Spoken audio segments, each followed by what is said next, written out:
Following orders. If you have a problem, take it up with our employer. Hey, what's with the attitude? Can the Fatui even work for a private employer? This is Grudok. I hired him to be my bodyguard in Natlin. As you can see, he's not the sociable type. I'm sorry for any offense. My original plan was to hire someone from the local tribes, but a priest recommended Grudok and his squad. I was told they were capable fighters and had the time to spare, so they fit the bill. It seems like the Fatui's reputation in Natlin is quite positive. So that's what happened. Then you must be from Fontaine? Precisely! Montluçon, at your service. I work in the publication business. And you two... Wait. You must be the traveler and her fairy companion. Oh, you know us? A golden-haired traveler with a floating companion. There's no mistake.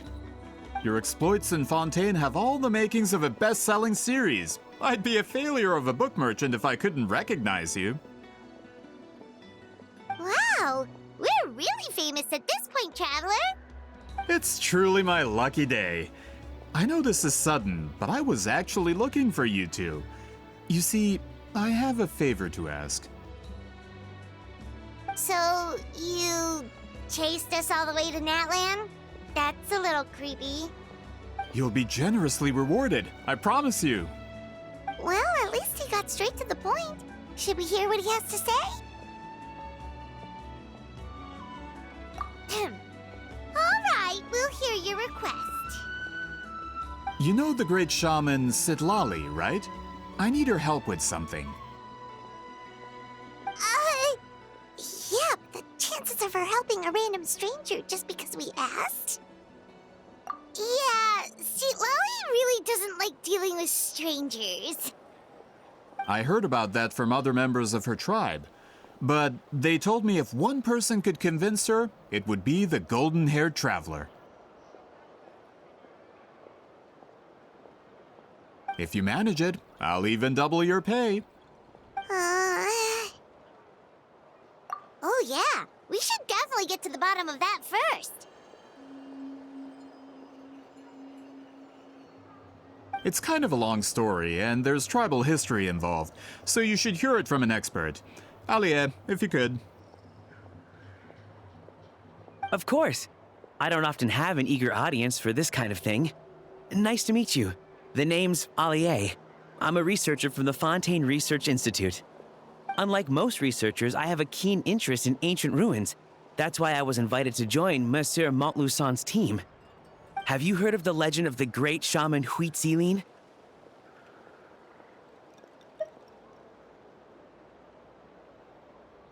Yes, according to local records, she was a color mystic who lived over 200 years ago, and the most adept in her tribe at using that particular technique. Out of all of her exploits, her most celebrated is the Battle of Seven Colors. According to legend, the battle was triggered by an abyss invasion, one of the most brutal in Natlan's history, even from a greater historical perspective. Amazingly, Natlan was able to turn the tide despite being at an extreme disadvantage. The key to victory was none other than a color Huitzilin created on the battlefield. The color was extraordinary, illusory in appearance while also seeming to possess physical form. Legend has it that Huitzilin used the color to construct a magnificent maze on the battlefield and trap all the enemies inside. This allowed her allies to launch a counterattack and ultimately secure victory. Anyway, that's the gist of it. We don't want to take up too much of your time. That story is the reason I came to Natlin. I often publish books about the history of other nations. They always end up faring well on the market. When I heard this story for the first time, I wanted to include it in my next collection, but...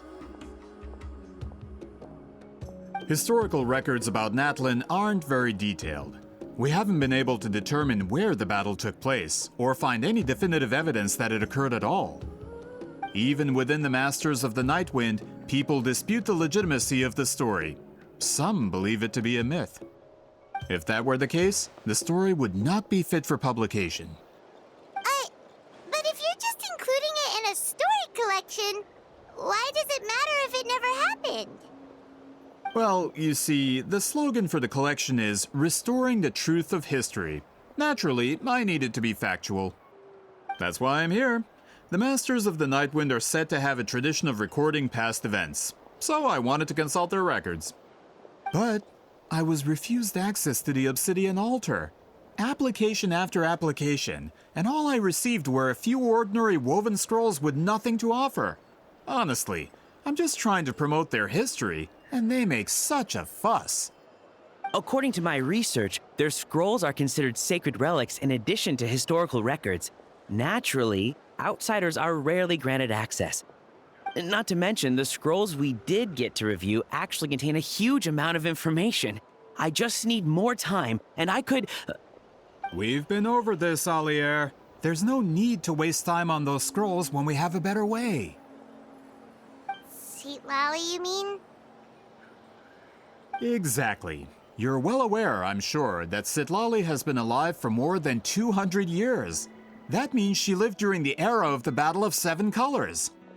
If she agrees to be my consultant, then no other historical records are necessary. Oh, that's what you want. So, what do you say? I'll quadruple the pay if it helps sweeten the deal.